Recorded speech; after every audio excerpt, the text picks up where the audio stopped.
doing LH testing to see if you're having the hormones rise that would release an egg, and then using your basal body temperature to try and confirm ovulation is what I have found works best to actually know what is going on in your cycle.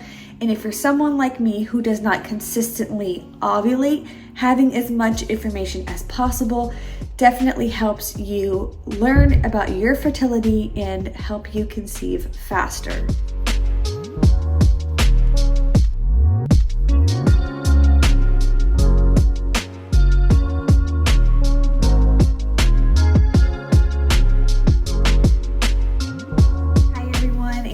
Welcome back to my channel.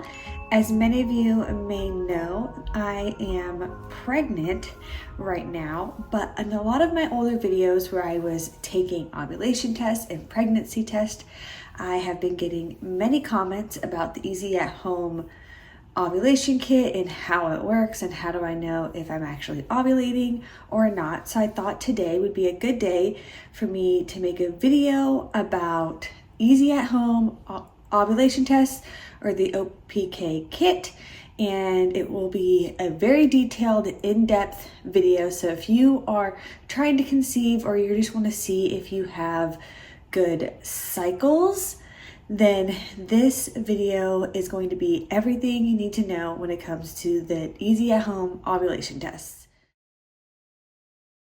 First, a little background. Ovulation is when your ovary releases an egg, making it the prime time for conception. The Easy at Home test detects the luteinizing hormone, or LH, that surges, which happens just before ovulation. Here's how it can be used effectively. Before you begin testing, you might want to read through the instructions that come with it. But if you don't, then here's what I recommend you have before you start testing.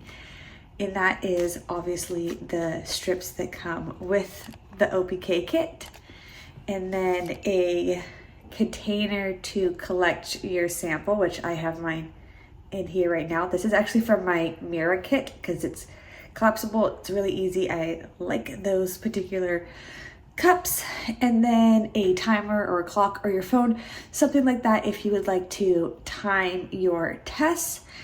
And then I also recommend you download the Premom app because it makes it very easy and simple to keep all of the information together, and it also is going to tell you when it thinks that you are going to ovulate based on your cycles, based on all your OPK tests, based on any other information you decide to add to the app.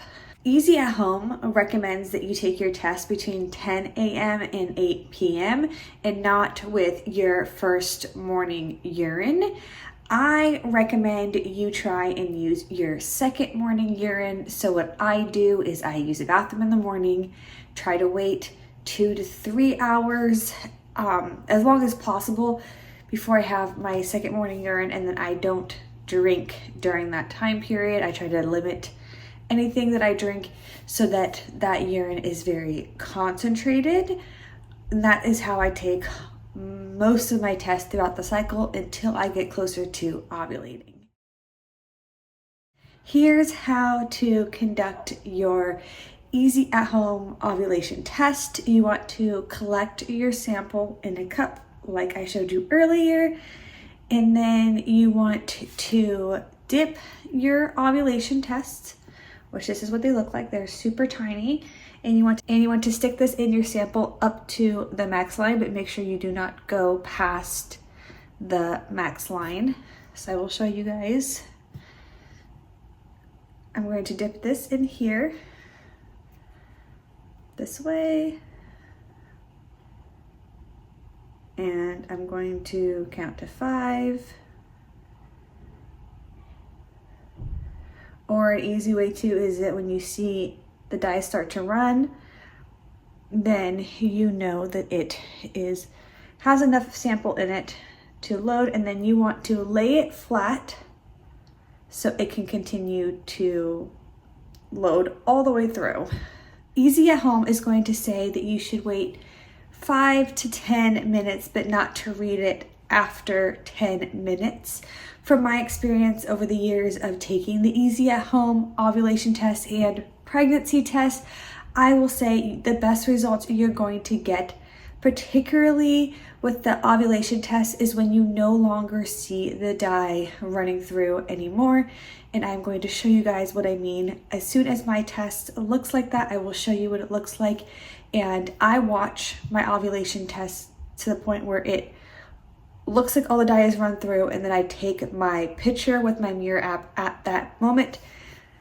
From my experience, that's when I've had the most accurate test results. And I have seen in the past where I wait the 5 minutes, 10 minutes, I take the picture of it, and then a few moments later, I realize, oh look, that it's completely done. And I go and take another test or another picture of the test, and that the second picture I take has a more concentrated number result than the first photo I took. So that's something to think about if you can't wait the whole time. I want to say it really takes about 15-ish minutes to completely load all the way through. So at the end of this video, or towards the end of this video, we will look back at this ovulation test that I just took, which should be super, super positive because I am very, very pregnant. And if you didn't know, ovulation tests don't just grab the LH from your urine sample, but it also can collect the HCG, which is a pregnancy hormone. And since I am really pregnant, I should have a lot of HCG in my urine, so this test should be super positive. But I am going to show you guys what non-positive tests look like. I'm going to show you guys some of my old ovulation tests right here, so you can see the difference between an not ovulating at all, like definitely negative OPK. And then I'm also want to show you guys more of what you're really close to having a surge but not quite yet test looks like. And then what I would consider these are like the lines are pretty even, so it is positive. And then what like a blazing positive OPK test looks like, all right here. And like I said in the beginning of this video, from my personal experience, what I find works best for me is to take my OPKs with my second morning urine every day.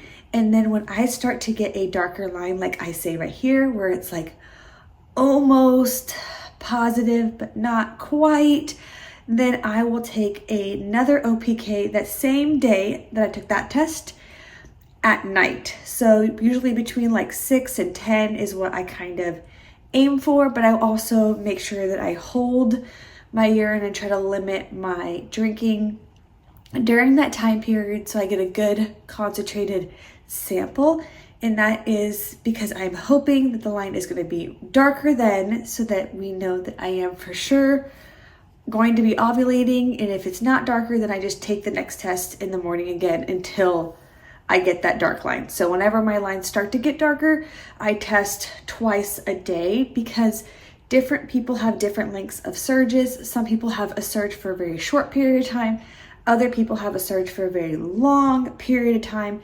And then it can differ from cycle to cycle.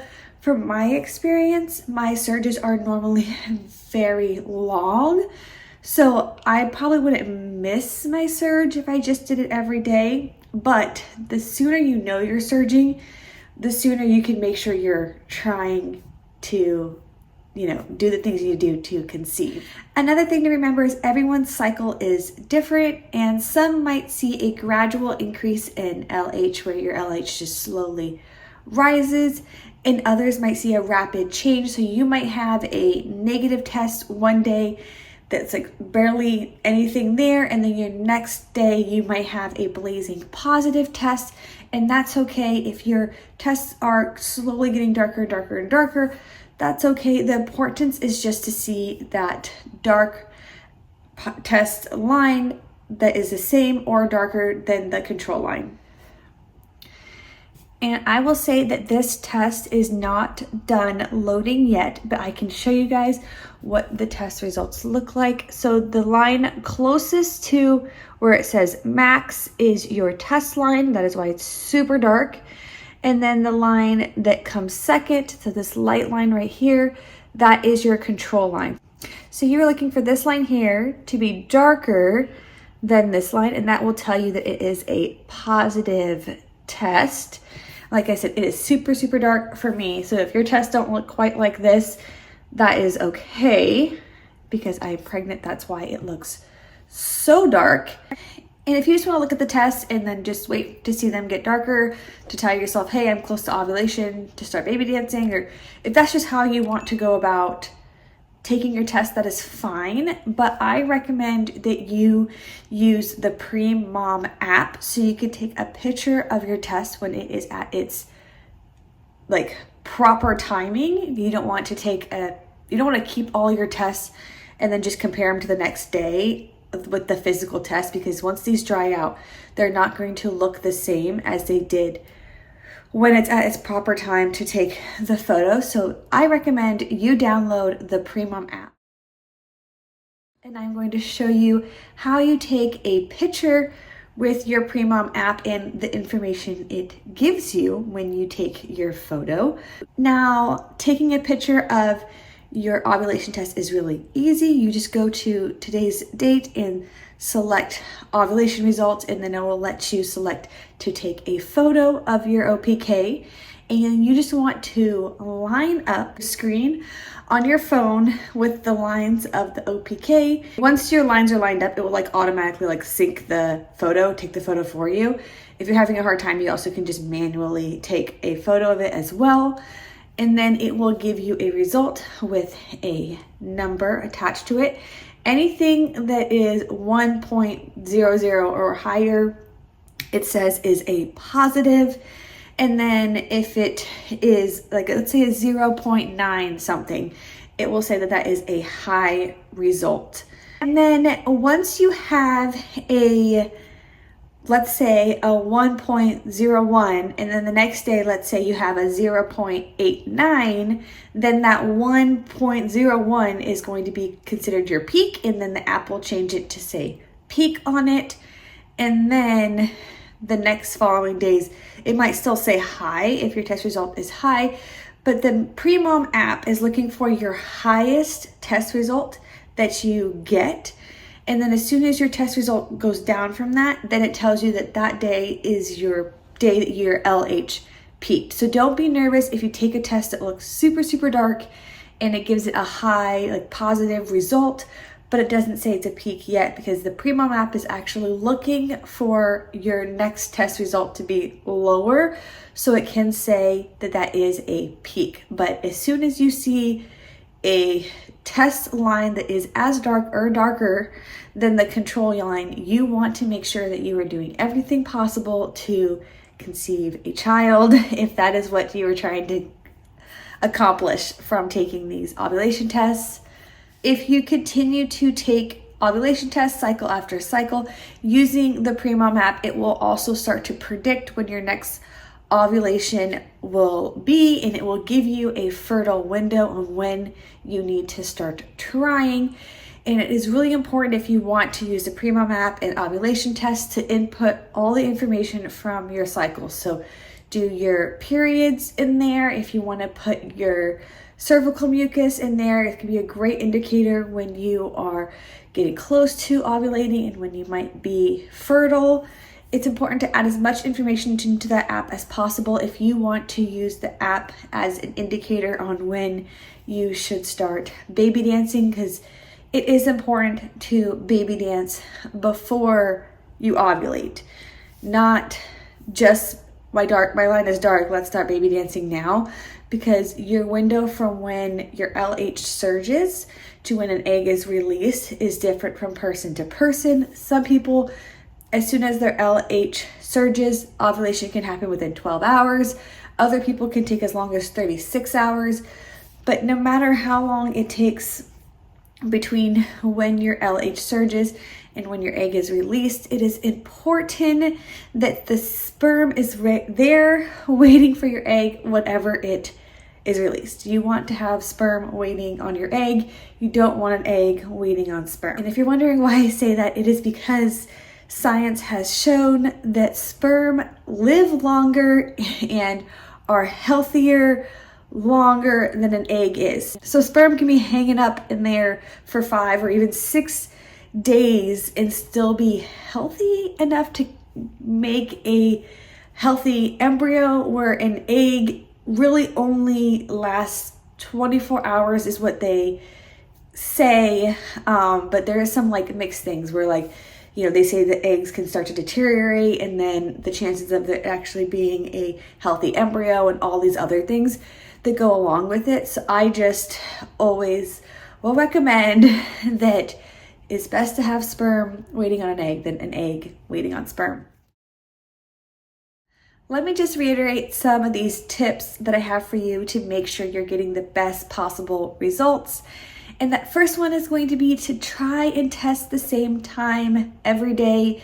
Try to get into some type of routine of this is what you do, this is what time you test, so that your sample is going to be as consistent as possible, which I know can be hard because a lot of people work during the work week, and then have the weekends off, and it can kind of mess up your schedule. But try and be as consistent as possible. Number 2, during that time between when you have your first urine and before you have your second urine that you're planning on testing with, try to avoid drinking as much as possible. I know we all want to stay really, really hydrated, but it is important not to dilute your sample, because the more concentrated your sample is, the more accurate it is going to be. And again, you want it to be consistent from day to day. So if you can avoid drinking, it's going to help it stay more consistent. And then my third tip, which I've already touched on again, but if you have a darker, maybe not positive line in the morning, take a test in the afternoon. Even if it might not be the best sample, still take a test. And then if it is a really bad sample and it's really, really light or something, you don't have to input it in the app if you don't want to, but just take the test in the afternoon. Because for me personally, the time where I have had my darkest peak tests were at night. And for you, your test might be similar to me. You might have that lighter test in the morning that looks like maybe it's dark, but not quite positive. And then your afternoon test might be a super dark test, and you would hate to not know that until the morning. So take that test in the afternoon if you think you are getting close to your LH surge. Remember, while these tests are highly accurate in detecting your LH surge, they are part of a broader approach to fertility tracking. You really want to combine your LH tests or your OPKs with other ways of tracking your fertility to have the best results. And some of those ways that I recommend is tracking your cervical mucus and also taking your basal body temperature. If you're not sure how to track your basal body temperature, then stay tuned for a detailed video that I have coming up very soon, where I explain how to track your basal body temperature and how it might help you to confirm that you did ovulate from the LH surge that you witnessed through your OPKs, doing LH testing to see if you're having the hormones rise that would release an egg, and then using your basal body temperature to try and confirm ovulation is what I have found works best to actually know what is going on in your cycle. And if you're someone like me who does not consistently ovulate, having as much information as possible definitely helps you learn about your fertility and help you conceive faster. Thank you for watching, and I hope you found this video helpful. Don't forget to like and subscribe and comment below with your experiences with ovulation, easy at home ovulation and pregnancy tests, and then ask me any more questions that maybe I did not answer in this video. But I hope that this video helps you learn a little bit more about your ovulation and ends up with you getting your little baby very, very soon, sprinkling all of the little baby dust onto all of you. If you are trying to conceive, I hope that this video helps you feel more confident when it comes to tracking your cycle, and I hope all of you get your little babies very soon. I cannot wait to hear about all of the pregnancies that many of you are going through right now, and hopefully the ones that you have in the future. And I promise to do more of these fertility videos as time goes on, because I know many of you are still trying to conceive, and I want as many of you that are watching this video to get pregnant with your babies as well.